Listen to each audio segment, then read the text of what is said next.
Hello বন্ধুরা, আজকে আমি আর আমার ফ্রেন্ড ময়না চলে গিয়েছিলাম আমাদের এমএডের সার্টিফিকেট আনতে কলেজে। যদিও এর আগে আমি আরও 3টে কলেজ থেকে আমার পড়াশোনা করেছি, এটা হলো আমার 4 নম্বর কলেজ যেখান থেকে আমি আমার এমএডটা করেছি। আর এই ব্যাপারে একটু বলে রাখি, তোমরা যারা এমএড করছো বা হয়তো করবে তাদেরকে বলি, তোমাদের যদি এর সঙ্গে নেট বা সেট কোয়ালিফাই থাকে তাহলে কিন্তু তোমরা এনসিটির আন্ডারে যে কোনো কলেজে পড়াতে পারবে। যদিও আমার এখনও নেট বা সেট কোনোটাই এখনও কোয়ালিফাই আমি করতে পারিনি, সেটার আমি ট্রাই করছি। তো এই দেখো আমাদের সার্টিফিকেটটা আমরা পেয়ে গেছি, আর এটা কিন্তু আমার কাছে বিশাল বড় প্রাউডের ব্যাপার এই হেস্টিংস হাউসে পড়া, যেখান থেকে আমি আমার এমএডটা কমপ্লিট করেছি। আর এটা হলো কলকাতার একমাত্র কলেজ যেখানে হলো গভর্নমেন্টে তোমার এমএডটা করানো হয়।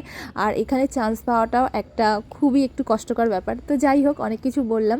তোমাদের এই বিষয়ে আরও যদি জানতে ইচ্ছে করে আমাকে কমেন্ট করো, আমি তোমাদেরকে এই ব্যাপারে ডিটেলসে বলে দেবো।